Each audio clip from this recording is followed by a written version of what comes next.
विदेशी कोई नहीं है। एक बार फिर दोनों हाथ ऊपर उठा के ताली बजा के स्वागत कीजिए, अभिनंदन कीजिए, वंदन कीजिए। मोदी जी, आपका अभिनंदन है। लाखों लाख किसान गांव-गांव में आज आपको सुनने आया है और तीनों किसान कानूनों के पक्ष में है। किसान भाइयों, बताइए मोदी जी ने अच्छा किया कि बुरा किया? और जोर से अच्छा किया कि बुरा किया? किसान कानून लागू होने चाहिए कि नहीं?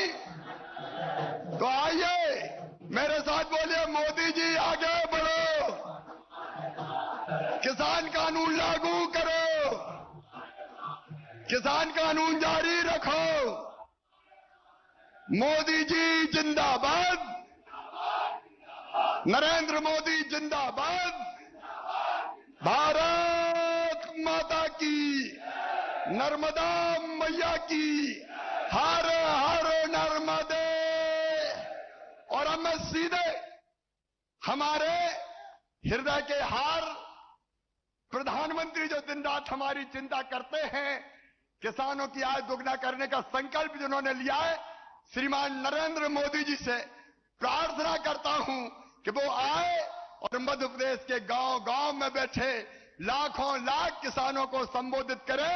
सेनानी करो प्रयाण अभय, भावी इतिहास तुम्हारा है, ये नकतम आके पूछते हैं, सारा आकाश तुम्हारा है।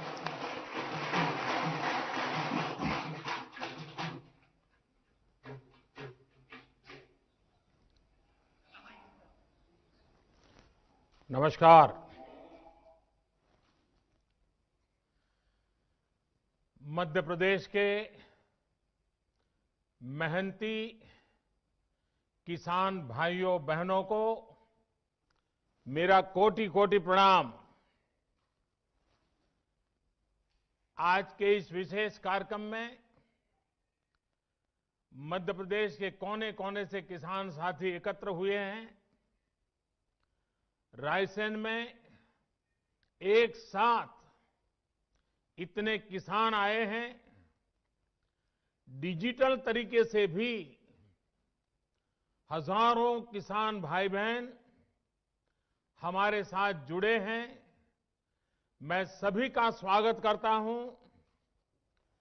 बीते समय में ओले गिरने, प्राकृतिक आपदा की वजह से एमपी के किसानों का नुकसान हुआ है।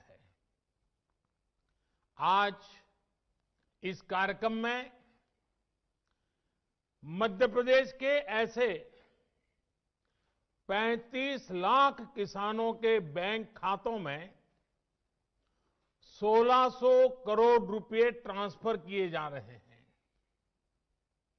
कोई बिचौलिया नहीं, कोई कमीशन नहीं, कोई कट नहीं, कोई कटकी नहीं, सीधे किसानों के बैंक खातों में मदद पहुंच रही है।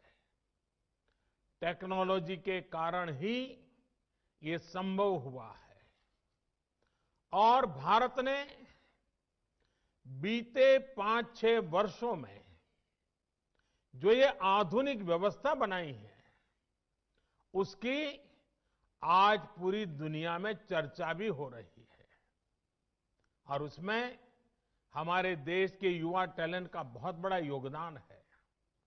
साथियों, आज यहां इस कार्यक्रम में भी कई किसानों को किसान क्रेडिट कार्ड सौंपे गए हैं। पहले किसान क्रेडिट कार्ड हर कोई किसान को नहीं मिलता था। हमारी सरकार ने किसान क्रेडिट कार्ड की सुविधा देश के हर किसान के लिए उपलब्ध कराने के लिए हमने नियमों में भी बदलाव किया है। अब किसानों को खेती से जुड़े कामों के लिए आसानी से आवश्यक पूंजी मिल रही है। इसमें उन्हें दूसरों से ज्यादा ब्याज पर कर्ज लेने की मजबूरी से भी मुक्ति मिली है। साथियों, आज इस कार्यक्रम में भंडारण, कोल्ड स्टोरेज यानी वेयर हाउसिंग, कोल्ड स्टोरेज, इससे जुड़े इंफ्रास्ट्रक्चर और अन्य सुविधाओं का लोकार्पण और शिलान्यास भी हुआ है। ये बात सही है कि किसान कितनी भी मेहनत कर ले, लेकिन फल, सब्जियां, अनाज, उसका अगर सही भंडारण न हो, सही तरीके से न हो, तो उसका बहुत बड़ा नुकसान होता है। और ये नुकसान सिर्फ किसान का ही नहीं, ये नुकसान पूरे हिंदुस्तान का होता है। एक अनुमान है कि करीब करीब 1 लाख करोड़ रुपए के फल, सब्जियां और अनाज हर साल इस वजह से बर्बाद हो जाते हैं। लेकिन पहले इसे लेकर भी बहुत ज्यादा उदासीनता थी। अब हमारी प्राथमिकता भंडारण के नए केंद्र, कोल्ड स्टोरेज का देश में विशाल नेटवर्क और उससे जुड़ा इंफ्रास्ट्रक्चर बनाना, ये भी हमारी प्राथमिकता है। मैं देश के व्यापारी जगत को, उद्योग जगत से भी आग्रह करूंगा कि भंडारण की आधुनिक व्यवस्थाएं बनाने में, कोल्ड स्टोरेज बनाने में, फूड प्रोसेसिंग के नए उपक्रम लगाने में हमारे देश के उद्योग और व्यापार जगत के लोगों ने भी आगे आना चाहिए। सारा काम किसानों के सर पे मढ़ देना, ये कितना उचित है? हो सकता है आपकी कमाई थोड़ी कम होगी, लेकिन देश के किसान का, देश के गरीब का, देश के गांव का भला होगा।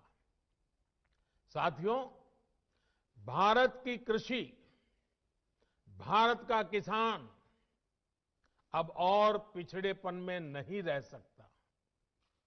दुनिया के बड़े बड़े देशों के किसानों को जो आधुनिक सुविधा उपलब्ध है, वो सुविधा भारत के भी किसानों को मिले, इसमें अब और देर नहीं की जा सकती। समय हमारा इंतजार नहीं कर सकता। तेजी से बदलते हुए वैश्विक परिदृश्य में भारत का किसान सुविधाओं के अभाव में, आधुनिक तौर तरीकों के अभाव में असहाय होता जाए, ये स्थिति स्वीकार नहीं की जा सकती। पहले ही बहुत देर हो चुकी है। जो काम 25-30 साल पहले हो जाने चाहिए थे, वो आज करने की नौबत आई है। पिछले 6 साल में हमारी सरकार ने किसानों की एक एक जरूरत को ध्यान में रखते हुए अनेक महत्वपूर्ण कदम उठाए हैं। इसी कड़ी में देश के किसानों की उन मांगों को भी पूरा किया गया है जिन पर बरसों से सिर्फ और सिर्फ मंथन चल रहा था। बीते कई दिनों से देश में किसानों के लिए जो नए कानून बने, आजकल उसकी चर्चा बहुत है। ये कृषि सुधार, ये कानून रातों रात नहीं आए हैं। पिछले 20-22 साल से इस देश की हर सरकार ने, राज्यों की सरकार ने इस पर व्यापक चर्चा की है। कम अधिक सभी संगठनों ने इन पर विमर्श किया है। देश के किसानों के संगठन, कृषि एक्सपर्ट्स, कृषि अर्थशास्त्री, कृषि वैज्ञानिक, हमारे यहाँ के प्रोग्रेसिव किसान भी लगातार कृषि क्षेत्र में सुधार की मांग करते आए हैं। सचमुच में तो देश के किसानों को उन लोगों से जवाब मांगना चाहिए जो पहले अपने घोषणा पत्र में इन सुधार करने की बात लिखते थे, वकालत करते थे और बड़ी बड़ी बातें करके किसानों के वोट बटोरते रहे, लेकिन अपने घोषणा पत्र में लिखे गए वादों को भी पूरा नहीं किया। सिर्फ इन मांगों को टालते रहे क्योंकि किसानों की प्राथमिकता नहीं था और देश का किसान इंतजार ही करता रहा। अगर आज देश के सभी राजनीतिक दलों के पुराने घोषणा पत्र देखे जाएं, तो उनके पुराने बयान सुने जाएं, पहले जो देश की कृषि व्यवस्था संभाल रहे थे, ऐसे महानुभावों की चिट्ठियां देखी जाए, तो आज जो कृषि सुधार हुए हैं, वो उनसे अलग नहीं है। वो जिन चीजों का वादा करते थे, वही बातें इन कृषि सुधारों में की गई हैं। मुझे लगता है उनको पीड़ा इस बात से नहीं है कि कृषि कानूनों में सुधार क्यों हुआ। उनको तकलीफ इस बात में है कि जो काम हम कहते थे लेकिन कर नहीं पाते थे, वो मोदी ने कैसे किया, मोदी ने क्यों किया, मोदी को इसका क्रेडिट कैसे मिल जाए। मैं सभी राजनीतिक दलों को हाथ जोड़ के कहना चाहता हूं, आप सारा क्रेडिट अपने पास रख लीजिए। आपके सारे पुराने घोषणा पत्रों को ही मैं क्रेडिट देता हूं, मुझे क्रेडिट नहीं चाहिए। मुझे किसान के जीवन में आसानी चाहिए, समृद्धि चाहिए, किसानी में आधुनिकता चाहिए। आप कृपा करके देश के किसानों को बरगलाना छोड़ दीजिए, उन्हें भ्रमित करना छोड़ दीजिए। साथियों, ये कानून लागू हुए 6-7 महीने से ज्यादा समय हो चुका है,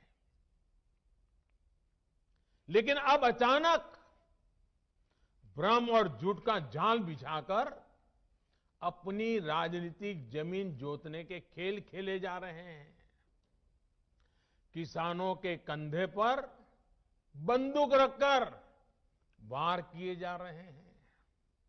आपने देखा होगा, सरकार बार बार पूछ रही है, मीटिंग में भी पूछ रही है, पब्लिकली पूछ रही है, हमारे कृषि मंत्री टीवी इंटरव्यू में कह रहे हैं, मैं खुद बोल रहा हूं कि भाई आपको कानून में किस क्लॉज में क्या दिक्कत है बताइए। जो भी दिक्कत है वो आप बताइए। तो इन राजनीतिक दलों के पास कोई ठोस जवाब नहीं होता और यही इन दलों की सच्चाई है। साथियों, जिनकी खुद की राजनीतिक जमीन खिस गई है, वो किसानों की जमीन चली जाएगी, किसानों की जमीन चली जाएगी का डर दिखाकर अपनी राजनीतिक जमीन खोज रहे हैं। आज जो किसानों के नाम पर आंदोलन चलाने निकले हैं, जब उनको सरकार चलाने का या सरकार का हिस्सा बनने का मौका मिला था, उस समय इन लोगों ने क्या किया, ये देश को याद रखना जरूरी है। मैं आज देशवासियों के सामने, देश के किसानों के सामने, इन लोगों का कच्चा चिट्ठा भी देश के लोगों के सामने, मेरे किसान भाइयों बहनों के सामने आज मैं खुला करना चाहता हूं, मैं बताना चाहता हूं। साथियों, किसानों की बातें करने वाले लोग आज झूठे आंसू बहाने वाले लोग कितने निर्दयी हैं, इसका बहुत बड़ा सबूत है स्वामीनाथन कमेटी की रिपोर्ट। स्वामीनाथन कमीशन की रिपोर्ट आई, लेकिन ये लोग स्वामीनाथन कमेटी की सिफारिशों को 8 साल तक दबाकर बैठे रहे। किसान आंदोलन करते थे, प्रदर्शन करते थे, लेकिन इन लोगों के पेट का पानी नहीं लिहाला।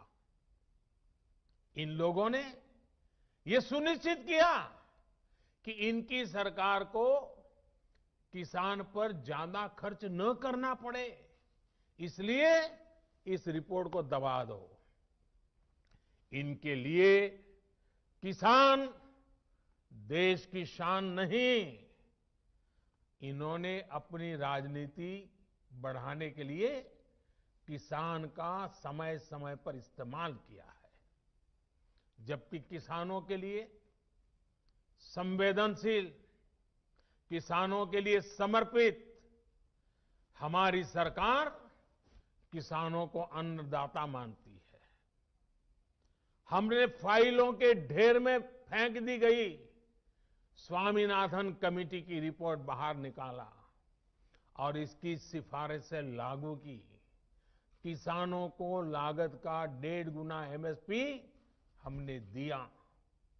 साथियों, हमारे देश में किसानों के साथ धोखाधड़ी का एक बहुत ही बड़ा उदाहरण है कांग्रेस सरकारों के द्वारा की गई कर्ज माफी। जब 2 साल पहले मध्य प्रदेश में चुनाव होने वाले थे, तो कर्ज माफी का वायदा किया गया था। कहा गया था कि सरकार बनने के 10 दिन के भीतर सारे किसानों का कर्ज माफ कर दिया जाएगा। कितने किसानों का कर्ज माफ हुआ? सरकार बनने के बाद क्या क्या बहाने बताए गए, ये मध्य प्रदेश के किसान मुझसे भी ज्यादा अच्छी तरह जानते हैं। राजस्थान के लाखों किसान भी आज तक कर्ज माफी का इंतजार कर रहे हैं। किसानों को इतना बड़ा धोखा देने वालों को जब मैं किसान हित की बात करते देखता हूं, तो मुझे बड़ा आश्चर्य होता है। ये कैसे लोग हैं? क्या राजनीति इस हद तक जाती है? क्या कोई इस हद तक छल कपट कैसे कर सकता है? और वो भी भोले भाले किसानों के नाम पर। किसानों को और कितना धोखा देंगे ये लोग। साथियों, हर चुनाव से पहले ये लोग कर्ज माफी की बात करते हैं। और कर्ज माफी कितनी होती है? सारे किसान इससे कवर होते हैं क्या? जो छोटा किसान कभी बैंक का दरवाजा नहीं देखा है, जिसने कभी कर्ज नहीं लिया, उसके बारे में क्या कभी एक बार भी सोचा है इन लोगों ने? और नया पुराना हर अनुभव ये बताता है कि जितनी ये घोषणा करते हैं, उतनी कर्ज माफी कभी नहीं करते। जितने पैसे ये भेजने की बात कर रहे हैं, उतने पैसे किसानों तक कभी पहुंचते ही नहीं है। किसान सोचता था कि अब तो पूरा कर्ज माफ होगा, और बदले में उसे मिलता था बैंकों का नोटिस और गिरफ्तारी का वारंट। और इस कर्ज माफी का सबसे बड़ा लाभ किसे मिलता था? इन लोगों के करीबियों को, नाते रिश्तेदारों को। अगर मेरे मीडिया के मित्र अगर थोड़ा खंगालेंगे तो ये सब 8-10 साल पहले की रिपोर्ट में उन्हें पूरी तरह कच्चा चिट्ठा मिल जाएगा। यही उनका चरित्र रहा है। किसानों की राजनीति का दम भरने वालों ने कभी इसके लिए आंदोलन नहीं किया, प्रदर्शन नहीं किया। कुछ बड़े किसानों का कर्ज 10 साल में एक बार माफ हो गया, इनकी राजनीतिक रोटी सिक गई, काम पूरा हो गया, फिर गरीब किसान को कौन पूछता है? वोट बैंक की राजनीति करने वाले इन लोगों ने और इन लोगों को देश अब भली भांति जान गया है, देश देख रहा है। देश हमारी नीयत में गंगा जल और मां नर्मदा के जल जैसी पवित्रता भी देख रहा है। इन लोगों ने 10 साल में एक बार कर्ज माफी करके लगभग 50,000 करोड़ रुपए देने की बात कही। 10 साल में एक बार 50,000 करोड़। हमारी सरकार ने जो पीएम किसान सम्मान योजना शुरू की है, उसमें हर साल किसानों को लगभग 75,000 करोड़ रुपए मिलेंगे। यानी 10 साल में लगभग 7.5 लाख करोड़ रुपया किसानों के बैंक खातों में सीधे ट्रांसफर। कोई लीकेज नहीं, किसी को कोई कमीशन नहीं, कट कल्चर का नामो निशान नहीं। साथियों, अब मैं देश के किसानों को याद दिलाऊंगा यूरिया की। याद करिए, 7-8 साल पहले यूरिया का क्या होता था, क्या हाल था? रात रात भर किसानों को यूरिया के लिए कतारों में खड़े रहना पड़ता था। क्या ये सच नहीं है? कई स्थानों पर यूरिया के लिए किसानों को लाठीचार्ज की खबरें आमतौर पर आती रहती थी। यूरिया की जमकर के काला बाजारी होती थी कि नहीं होती थी? किसान की फसल खाद की किल्लत में बर्बाद हो जाती थी, लेकिन इन लोगों का दिल नहीं पसीजता था। क्या ये किसानों पर जुल्म नहीं था, अत्याचार नहीं था? आज मैं ये देखकर हैरान हूं कि जिन लोगों की वजह से ये परिस्थितियां पैदा हुई, वो आज राजनीति के नाम पर खेती करने निकल पड़े हैं। साथियों, क्या यूरिया की दिक्कत का पहले कोई समाधान नहीं था? अगर किसानों के दुख दर्द, उनकी तकलीफों के प्रति जरा भी संवेदना होती तो यूरिया की दिक्कत होती ही नहीं। हमने ऐसा क्या किया कि सारी परेशानी खत्म हो गई है? आज यूरिया की किल्लत की खबरें नहीं आती। यूरिया के लिए किसानों को लाठी नहीं खानी पड़ती। हमने किसानों की इस तकलीफ को दूर करने के लिए पूरी ईमानदारी से काम किया। हमने कालाबाजारी रोकी, सख्त कदम उठाए, भ्रष्टाचार पर नकेल कसी। हमने सुनिश्चित किया कि यूरिया किसान के खेत में ही जाए। इन लोगों के समय में सब्सिडी तो किसान के नाम पर चढ़ाई जाती थी, लेकिन उनका लाभ कोई और लेता था। हमने भ्रष्टाचार की जुगलबंदी को भी बंद कर दिया। हमने यूरिया की 100% नीम कोटिंग की। देश के बड़े बड़े खाद कारखाने जो तकनीक पुरानी होने के नाम पर बंद कर दिए गए थे, उन्हें हम फिर से शुरू करवा रहे हैं। अगले कुछ साल में यूपी के गोरखपुर में, बिहार के बरौनी में, झारखंड के सिंदरी में, ओडिशा के तालचेर में, तेलंगाना के रामागुंडम में आधुनिक फर्टिलाइजर प्लांट्स शुरू हो जाएंगे। 50-60 हजार करोड़ रुपए सिर्फ इस काम के लिए खर्च किए जा रहे हैं। ये आधुनिक फर्टिलाइजर प्लांट्स रोजगार के लाखों नए अवसर पैदा करेंगे, भारत को यूरिया उत्पादन में आत्मनिर्भर बनाने में मदद करेंगे। दूसरे देशों से यूरिया मंगवाने पर भारत के जो हजारों करोड़ रुपए खर्च होते हैं, उन्हें कम करेंगे। साथियों, इन खाद कारखानों को शुरू करने से इन लोगों को पहले कभी किसी ने नहीं रोका था,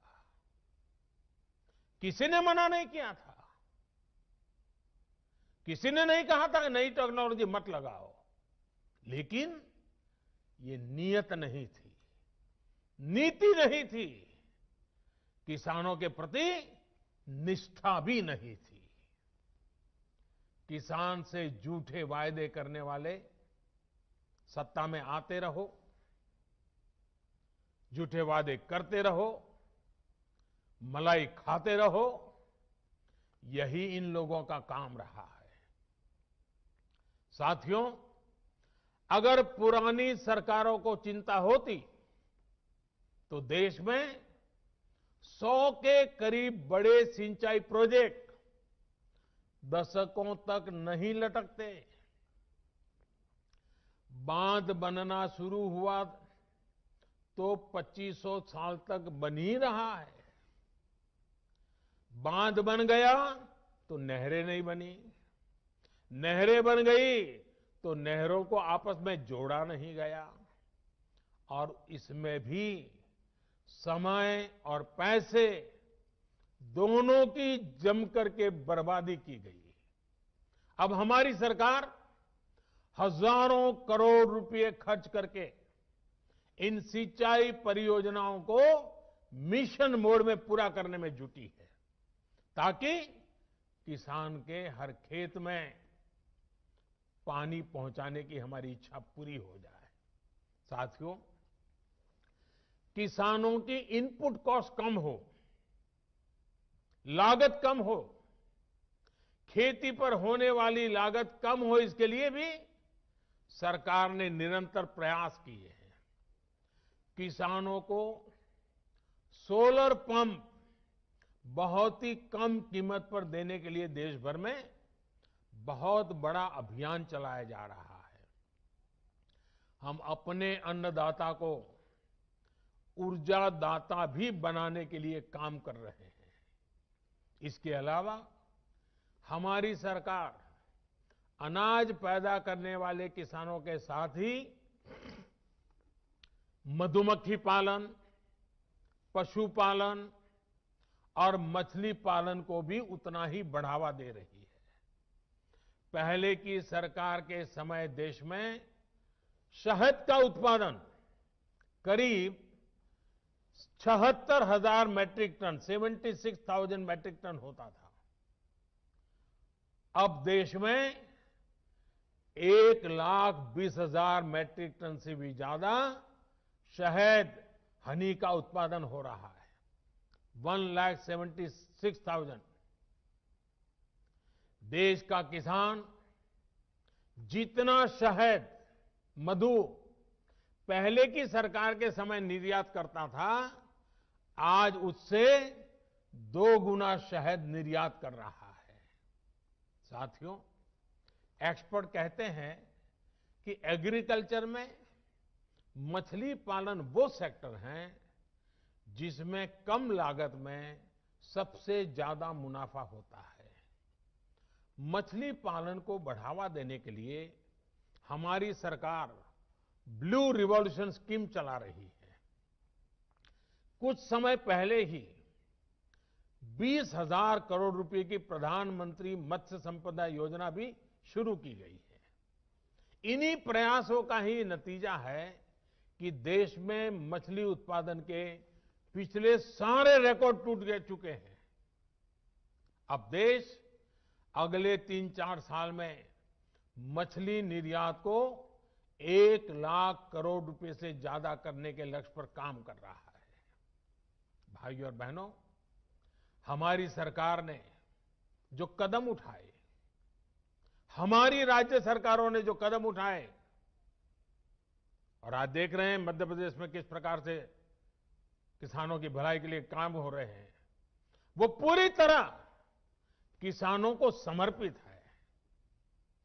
अगर मैं वो सारे कदम गिनाने जाऊं तो शायद समय बहुत कम पड़ जाएगा, लेकिन मैंने कुछ उदाहरण इसलिए दिए ताकि आप हमारी सरकार की नीयत को परख सकें, हमारे ट्रैक रिकॉर्ड को देख सकें, हमारे नेक इरादों को समझ सकें। और इसी आधार पर मैं विश्वास से कहता हूं कि हमने हाल में जो कृषि सुधार किए हैं उसमें अविश्वास का कारण ही नहीं है, झूठ के लिए कोई जगह ही नहीं है। मैं अब आपसे कृषि सुधारों के बाद बोले जा रहे सबसे बड़े झूठ के बारे में बात करूंगा। बार बार उस झूठ को दोहराया जा रहा है, जोर जोर से बोला जा रहा है, जहां मौका मिले वहां बोला जा रहा है, बिना सिर पर बोला जा रहा है। जैसे मैंने पहले कहा था, स्वामीनाथन कमेटी की रिपोर्ट को लागू करने का काम हमारी ही सरकार ने किया। अगर हमें एमएसपी हटानी होती तो स्वामीनाथन कमेटी की रिपोर्ट लागू ही क्यों करते भाई? आपने भी नहीं की थी, हम भी नहीं करते। हमने तो ऐसा नहीं किया, हमने तो लागू की। दूसरा, ये हमारी सरकार एमएसपी को लेकर इतनी गंभीर है कि हर बार बुवाई से पहले एमएसपी की घोषणा करती है। इससे किसान को भी आसानी होती है, उन्हें भी पहले पता चल जाता है कि इस फसल पर इतनी एमएसपी मिलने वाली है।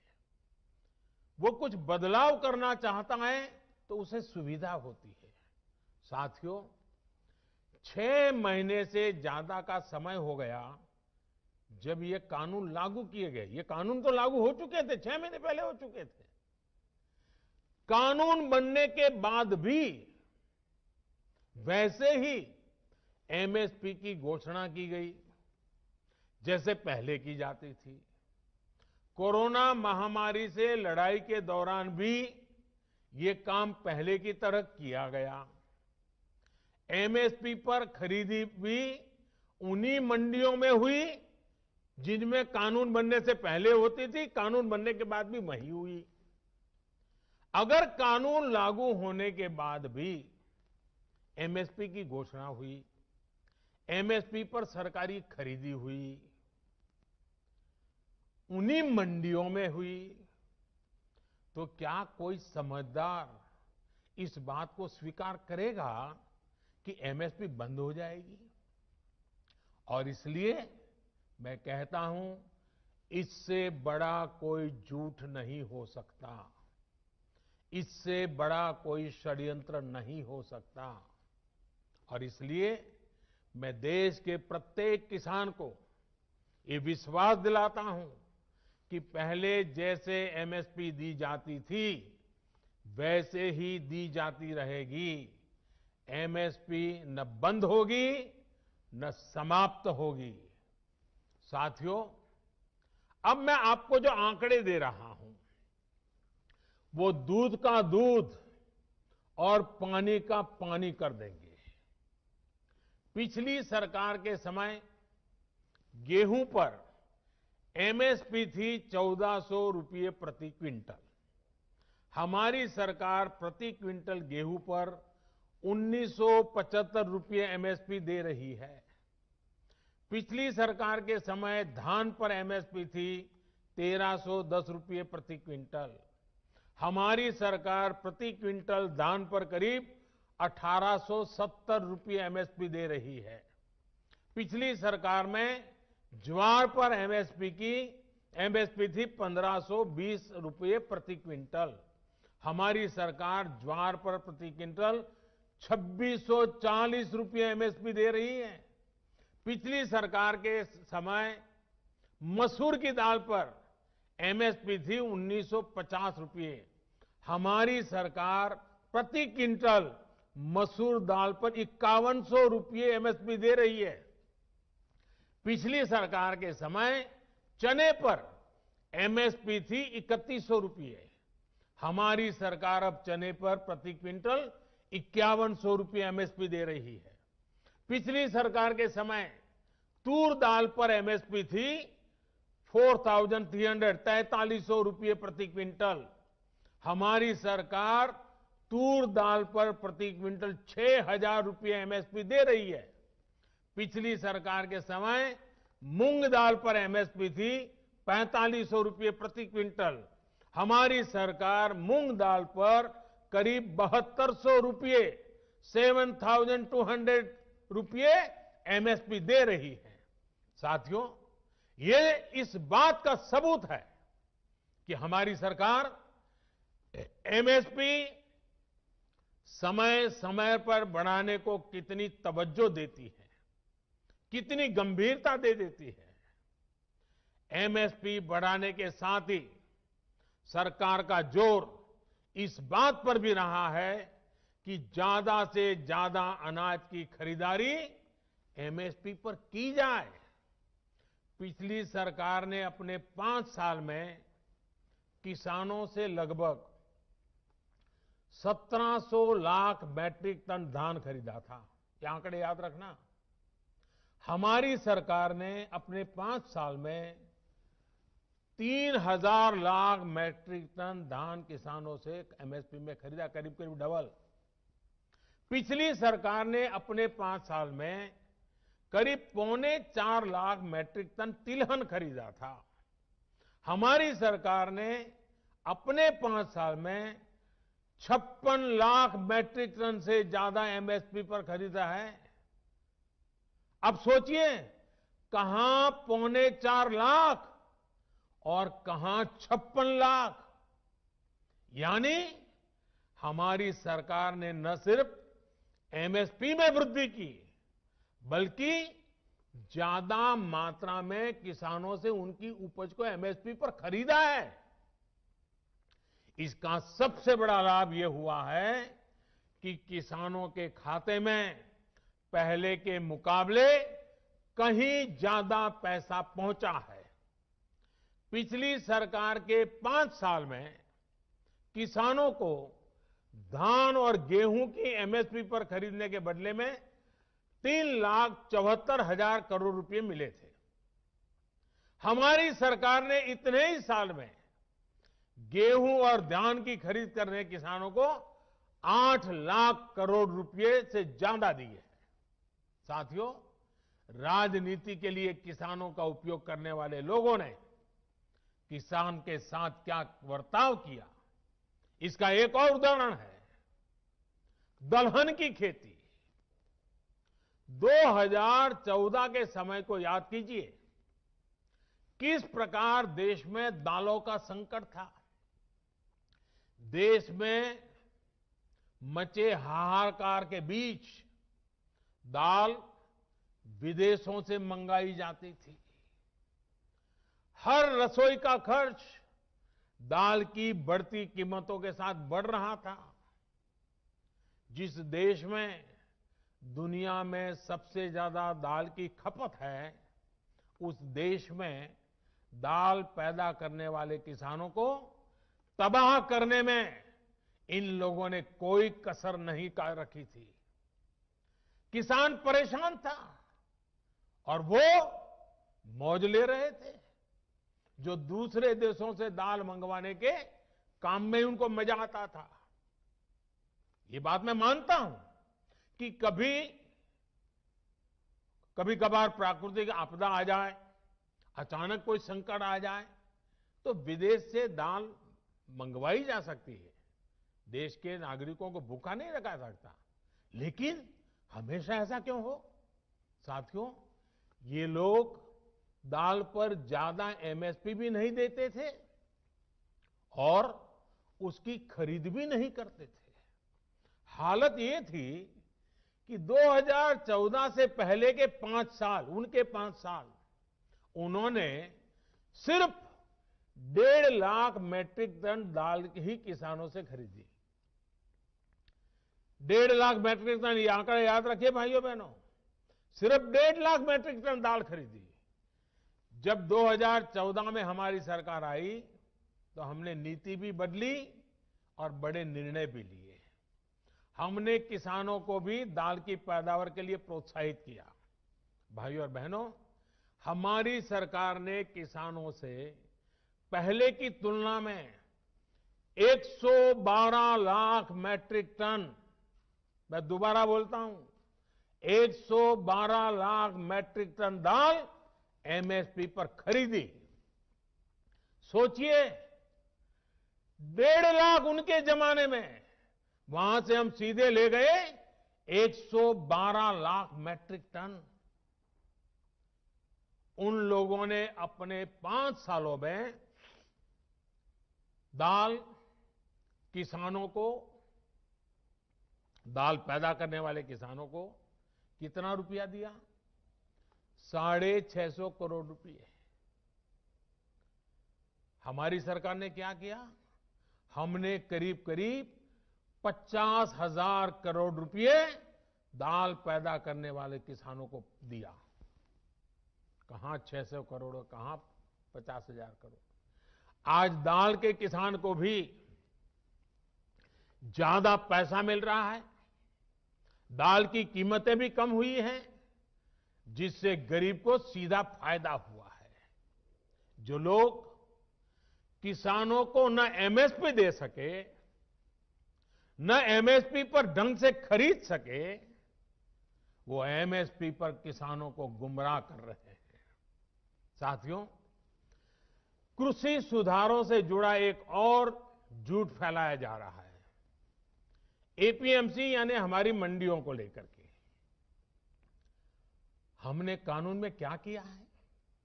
हमने कानून में किसानों को आजादी दी है, नया विकल्प दिया है।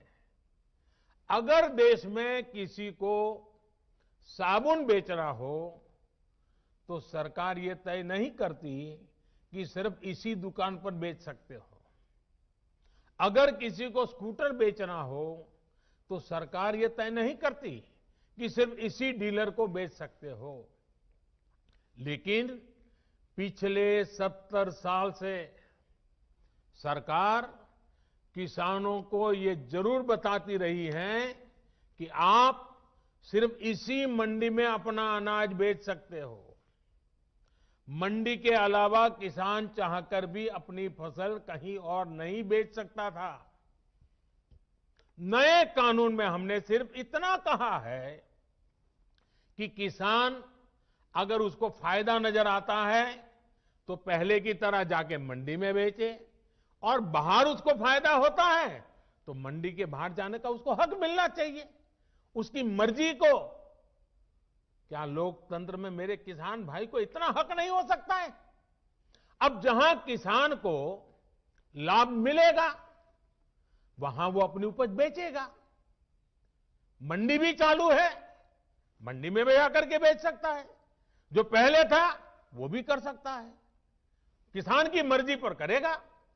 बल्कि नए कानून के बाद तो किसान ने अपना लाभ देखकर अपनी उपज को बेचना शुरू भी कर दिया है।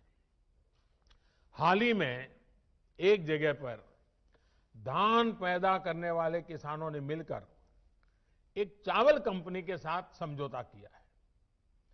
इससे उनकी आमदनी 20% बढ़ी है। एक और जगह पर आलू के 1000 किसानों ने मिलकर एक कंपनी से समझौता किया है। इस कंपनी ने उन्हें लागत में 35% ज्यादा की गारंटी दी है। एक और जगह की खबर मैं पढ़ रहा था, जहां एक किसान ने खेत में लगी मिर्च और केला सीधे बाजार में बेचा तो उसे पहले से 2 गुनी कीमत मिली। आप मुझे बताइए, देश के प्रत्येक किसान को ये लाभ, ये हक मिलना चाहिए या नहीं मिलना चाहिए? किसानों को सिर्फ मंडियों से बांधकर बीते दशकों में जो पाप किया गया है, ये कृषि सुधार कानून उसका प्रायश्चित कर रहे हैं। और मैं फिर दोहराता हूं, नए कानून के बाद 6 महीने हो गए, कानून लागू हो गया, हिंदुस्तान के किसी कोने में कहीं पर भी एक भी मंडी बंद नहीं हुई है। फिर क्यों झूठ फैलाया जा रहा है? सच्चाई तो यह है कि हमारी सरकार एपीएमसी को आधुनिक बनाने पर, उनके कंप्यूटरीकरण पर 500 करोड़ रुपए से ज्यादा खर्च कर रही है। फिर ये एपीएमसी बंद किए जाने की बात कहां से आई? बिना सैर पैर बस झूठ फैलाओ, बार बार बोलो। साथियों, नए कृषि सुधारों को लेकर तीसरा बहुत बड़ा झूठ चल रहा है, फार्मिंग एग्रीमेंट को लेकर। देश में फार्मिंग एग्रीमेंट का कोई नई चीज नहीं है। क्या कोई नया कानून बनाकर हम अचानक फार्मिंग एग्रीमेंट को लागू कर रहे हैं? जी नहीं। हमारे देश में बरसों से फार्मिंग एग्रीमेंट की व्यवस्था चल रही है। एक दो नहीं, बल्कि अनेक राज्यों में पहले से फार्मिंग एग्रीमेंट होते रहे हैं। अभी किसी ने मुझे एक अखबार की रिपोर्ट भेजी, 8 मार्च 2019 की। उसमें पंजाब की कांग्रेस सरकार किसानों और एक मल्टीनेशनल कंपनी के बीच 800 करोड़ रुपए के फार्मिंग एग्रीमेंट का जश्न मना रही है, इसका स्वागत कर रही है। पंजाब के मेरे किसान भाई बहनों की खेती में ज्यादा से ज्यादा निवेश हो, ये हमारी सरकार के लिए भी खुशी की बात है। साथियों, देश में फार्मिंग एग्रीमेंट से जुड़े पहले जो भी तौर तरीके चल रहे थे, उसमें किसानों का बहुत जोखिम था, बहुत रिस्क था। नए कानून में हमारी सरकार ने फार्मिंग एग्रीमेंट के दौरान किसान को सुरक्षा देने के लिए कानूनी प्रावधान किए हैं। हमने तय किया है कि फार्मिंग एग्रीमेंट में सबसे बड़ा हित अगर देखा जाएगा तो वो उस किसान का देखा जाएगा। हमने कानूनन तय किया है कि किसान से एग्रीमेंट करने वाला अपनी जिम्मेदारी से भाग नहीं पाएगा। जो किसान को उसने वादा किया होगा, वो स्पॉन्सर करने वाले को, वो भागीदार को उसे पूरा करना ही होगा। अगर नए किसान कानून लागू होने के बाद कितने ही उदाहरण सामने आ रहे हैं जहां किसानों ने अपने इलाके में एसडीएम से शिकायत की और शिकायत के कुछ ही दिन के भीतर किसानों को अपना बकाया मिल गया। साथियों, फार्मिंग एग्रीमेंट में सिर्फ फसलों या उपज का समझौता होता है। जमीन किसान के ही पास रहती है। एग्रीमेंट और जमीन का कोई लेना देना नहीं है। प्राकृतिक आपदा आ जाए तो भी एग्रीमेंट के अनुसार किसान को पूरे पैसे मिलते हैं। नए कानूनों के अनुसार अगर अचानक, यानी जो एग्रीमेंट तय हुआ है, लेकिन जो स्पॉन्सरर है, जो भागीदार है, जो पूंजी लगा रहा है, और अचानक मुनाफा बढ़ गया, और किसान के कॉन्ट्रैक्ट में तो कम पैसा है लेकिन मुनाफा बढ़ गया, तो इस कानून में ऐसा प्रावधान है कि जो बढ़ा हुआ मुनाफा है किसान को उसमें से भी कुछ हिस्सा देना पड़ेगा। साथियों, एग्रीमेंट करना है या नहीं करना है, ये कोई कंपलसरी नहीं है। ये किसान की मर्जी पर है भाई। किसान चाहेगा तो करेगा, नहीं चाहेगा तो नहीं करेगा। लेकिन कोई किसान के साथ बेईमानी न कर दे, किसान के भोलेपन का फायदा उठा न ले, इसके लिए कानून की व्यवस्था की गई है। नए कानून में जो सख्ती दिखाई गई है वो स्पॉन्सर करने वाले के लिए है, किसान के लिए नहीं है। स्पॉन्सर करने वाले को एग्रीमेंट खत्म करने का अधिकार नहीं है। अगर वो एग्रीमेंट खत्म करेगा तो उसे भारी जुर्माना किसान को देना होगा। लेकिन अब वही एग्रीमेंट किसान समाप्त करना चाहे तो किसी भी समय बिना जुर्माने के वो किसान अपना फैसला ले सकता है। राज्य सरकारों को मेरा सुझाव है कि आसान भाषा में, आसान तरीके से समझ में आने वाली फार्मिंग एग्रीमेंट, उसका एक खाका बना करके किसानों को दे के रखना चाहिए, ताकि कोई किसान से चीटिंग न कर सके। साथियों, मुझे खुशी है कि देश भर में किसानों ने नए कृषि सुधारों को न सिर्फ गले लगाया है, बल्कि भ्रम फैलाने वालों को भी सिरे से नकार रहे हैं। जिन किसानों में अभी थोड़ी सी भी आशंका बची है, उनसे मैं फिर से कहूंगा कि आप एक बार फिर सोचिए। जो हुआ ही नहीं है, जो होने वाला ही नहीं है, उसका भ्रम और डर फैलाने वाली जमात से आप सतर्क रहिए। ऐसे लोगों को मेरे किसान भाइयों बहनों पहचानिए। इन लोगों ने हमेशा किसानों से धोखा दिया है, उनको धोखा दिया है, उनका इस्तेमाल किया है और आज भी यही कर रहे हैं। मेरी इस बातों को, इसके बाद भी, सरकार के इन प्रयासों के बाद भी अगर किसी को कोई आशंका है तो हम सर झुकाकर किसान भाइयों के सामने हाथ जोड़कर बहुत ही विनम्रता के साथ देश के किसान के हित में उनकी चिंता का निराकरण करने के लिए हर मुद्दे पर बात करने के लिए तैयार हैं। देश का किसान, देश के किसानों का हित हमारे लिए सर्वोच्च प्राथमिकताओं में से एक है। साथियों, आज मैंने कई बातों पर विस्तार से बात की है। कई विषयों पर सच्चाई देश के सामने रखी है। अभी 25 दिसंबर को श्रद्धेय अटल जी की जन्म जयंती पर एक बार फिर मैं इस विषय पर देश भर के किसानों के साथ विस्तार से बात करने वाला हूं। उस दिन पीएम किसान सम्मान निधि की एक और किस्त करोड़ों किसानों के बैंक खातों में एक साथ ट्रांसफर की जाएगी। भारत का किसान बदलते समय के साथ चलने के लिए, आत्मनिर्भर भारत बनाने के लिए मेरे देश का किसान चल पड़ा है। नए संकल्पों के साथ नए रास्तों पर हम चलेंगे भी, और यह देश सफल होगा, यह देश का किसान भी सफल होगा।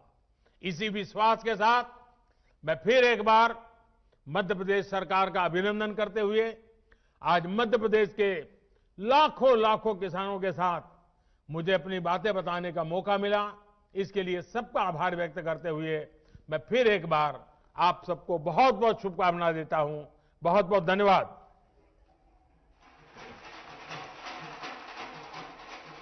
बहुत बहुत धन्यवाद माननीय प्रधानमंत्री जी। मध्य प्रदेश के किसान आपके साथ है, पीछे खड़े।